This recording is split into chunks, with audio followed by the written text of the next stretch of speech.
are talking about the Great Attractor.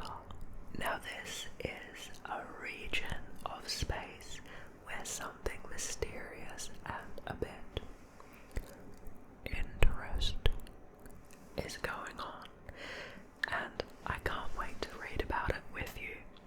Before we begin, I'd like to remind you that you can listen to all of my videos without YouTube advertisements on my Patreon.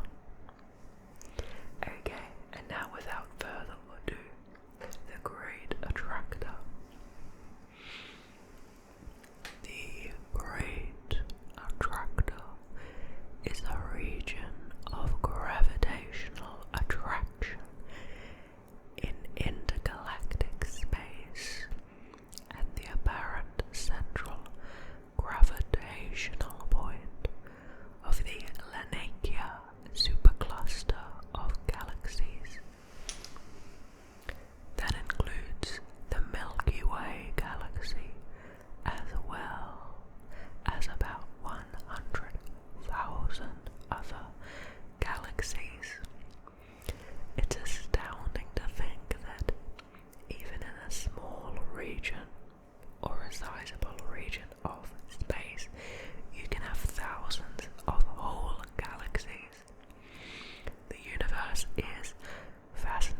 redshift survey then built up a large dataset of redshift values. The redshift values and distance measurements independent of redshift measurements were then combined to create maps of peculiar velocity through a series of peculiar velocity tests. Astrophysicists found that the Milky Way was moving in the direction of the constellation of Centaurus at about 600 kilometers per second.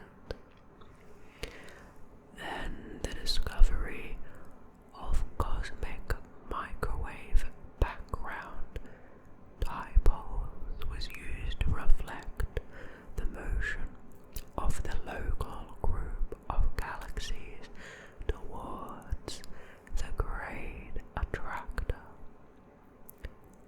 The 1980s brought many discoveries about the Great Attractor, such as the fact that the Milky Way is not the only galaxy impacted.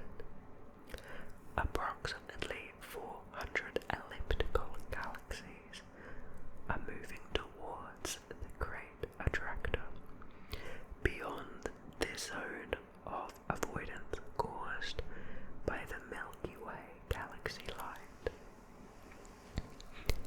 Intense efforts during the late 1990s to work through the difficulties caused by the occlusion by the Milky Way identified the Norma cluster at the center of the Great Attractor region. They're referencing quite a few different regions of space now, and though I'm only partially familiar with most of them, the overall idea of the movement and the Great Attractor attracting space and that we can sense it is fascinating. Now, the location. We roughly outlined that before, but to be more precise, the first indications of a deviation from uniform expansion of the universe were reported in 1973 and again in 1978. The location of the Grand Attractor was finally determined in 1986. It is situated at a distance of somewhere between 150 and 250 million light years, the larger being the most recent estimate, away from the Milky Way in the direction of the constellations Triangulum Australe, the Southern Triangle, and Norma, the Carpenter's Square, while objects in that direction lie in the zone of avoidance, the part of the night sky obscured by the Milky Way galaxy, and are thus difficult to study with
that the Milky Way galaxy is in fact being pulled towards a much more massive cluster of galaxies near the Shapley Supercluster, which lies beyond the Great Attractor, and which is called